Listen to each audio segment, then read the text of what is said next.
കൊച്ചിയിലെ കാര്യങ്ങൾ കൂടി അറിയേണ്ടതുണ്ട്. പെരുമ്പാവൂർ വേങ്ങൂരിൽ അതിശക്തമായ കാറ്റിൽ മരം വീണ് അങ്കണവാടിയുടെ ഒരു ഭാഗം തകർന്നു എന്നുള്ള വാർത്തകളൊക്കെ പുറത്തു വരുന്നുണ്ട്. അതുപോലെ തന്നെ ഏലൂർ കുറ്റിക്കാട്ടുകര പ്രദേശത്ത് വെള്ളം കയറിയിട്ടുണ്ട്. ആലുവ ശിവക്ഷേത്രം മുങ്ങിയ കാര്യം നേരത്തെ നമ്മൾ പറയുകയുണ്ടായി. പെരിയാറിലെ ജലനിരപ്പ് മുന്നറിയിപ്പ് നില പിന്നിട്ടു എന്നുള്ള വിവരങ്ങൾ കൂടി പുറത്തു വരുന്നുണ്ട്. വിപിൻ സി വിജയനുണ്ട് എറണാകുളം ജില്ലയിലെ കൂടുതൽ വിവരങ്ങൾ നൽകാനായി. വിപിൻ, പലയിടത്തും ഈ സൂചിപ്പിച്ചതുപോലെ തന്നെ നദികളൊക്കെ കരകവിഞ്ഞൊഴുകുന്നു. പെരിയാർ ഇതാ മുന്നറിയിപ്പ് നിലയിലും മുകളിലേക്ക് പോയിരിക്കുന്നുവെന്ന് അറിയുന്നു. ആലുവ ശിവക്ഷേത്രം മുങ്ങിയിരിക്കുന്നു. അതിനിടയിലാണ് ഒരു അങ്കണവാടിയുടെ മുകളിൽ മരം വീണു എന്നുള്ള ഒരു വിവരം കൂടി പുറത്തു വരുന്നത്. എന്തെങ്കിലും ആളപായമുണ്ടോ? കുട്ടികൾ ഉണ്ടായിരുന്നു ആ സമയത്ത് അവിടെ?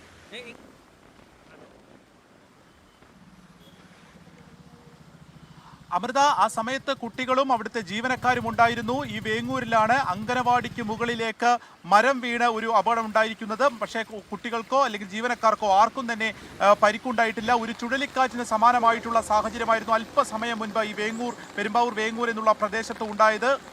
വ്യാപകമായി തന്നെ അവിടെ മരങ്ങൾ വീണിട്ടുണ്ട്. ഭാഗ്യം കൊണ്ട് കുട്ടികൾക്ക് ആർക്കും തന്നെ പരിക്കില്ല എന്നുള്ളത് പറയാം. മറ്റൊന്നുള്ളത് സൂചിപ്പിച്ചതുപോലെ തന്നെ പെരിയാറിൽ അതിൻ്റെ ജലനിരപ്പ് അതിൻ്റെ മുന്നറിയിപ്പിൻ്റെ നിലയൊക്കെ വിട്ടുപോയിരിക്കുന്നു എന്നുള്ളതാണ്. രണ്ട് സ്ഥലത്ത് നിന്നാണ് ആ വിവരം വരുന്നത്. അവിടെ എല്ലാം തന്നെ മുന്നറിയിപ്പിന് മുകളിലേക്ക് ഇപ്പോൾ ജലവിധാനം വർദ്ധിച്ചിരിക്കുകയാണ്. അതുകൊണ്ട് തന്നെ അതിൻ്റെ തീരത്തുള്ളവർ ജാഗ്രത പാലിക്കണമെന്നുള്ള നിർദ്ദേശം നൽകിയിരിക്കുന്നു. ഏറ്റവും പ്രധാനമായിട്ടുള്ള കാര്യം ഈ ചെല്ലാനം കണ്ണമാലി പ്രദേശത്ത് കടൽക്ഷോഭം ആരംഭിച്ചിരിക്കുന്നു എന്നുള്ളതാണ്. അവിടുത്തെ വീടുകളിലേക്ക് വെള്ളം കയറി തുടങ്ങുന്നു. കടൽഭിത്തി ഉണ്ടായിരുന്നു. ഈ കടൽഭിത്തിക്ക് മുകളിലേക്ക് ഇപ്പോൾ അത് തകർന്ന് വെള്ളം അടിച്ചു കയറുന്ന ഒരു സാഹചര്യത്തിലേക്ക് ഈ ചെല്ലാനം ഭാഗത്തേക്ക് പോവുകയാണ്. അവിടെ ടെട്രാപോഡ് സ്ഥാപിച്ചതിന് അതിനപ്പുറമുള്ള ഭാഗങ്ങളിൽ, അതായത് രണ്ടാം ഘട്ടത്തിൻ്റെ ജോലികൾ നടക്കുന്നതിനും അപ്പുറത്തുള്ള ഭാഗങ്ങളിലേക്കാണ് ഇപ്പോൾ വെള്ളം കയറിയിരിക്കുന്നത്.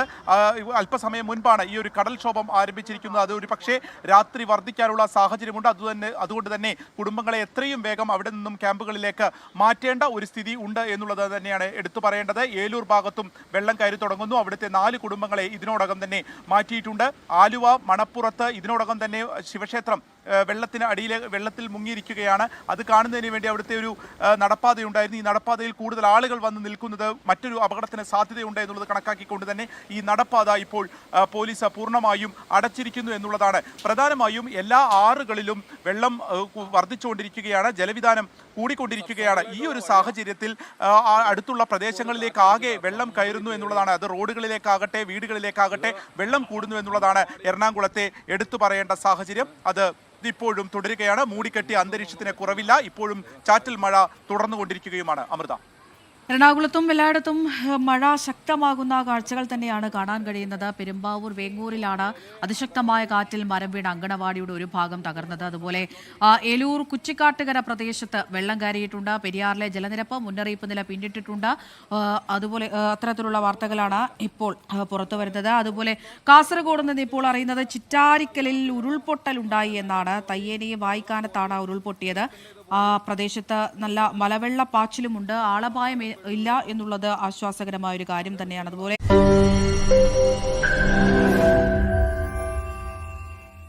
ലോകത്തെവിടെയായാലും ഏത് സമയത്തും 24 വാർത്തകളും ഓഗ്മെന്റഡ് റിയാലിറ്റി പാക്കേജുകളും എക്സ്പ്ലെയിനറുകളും വിശദമായി കാണാൻ ഞങ്ങളുടെ യൂട്യൂബ് ചാനൽ നിങ്ങൾക്ക് സബ്സ്ക്രൈബ് ചെയ്യാം.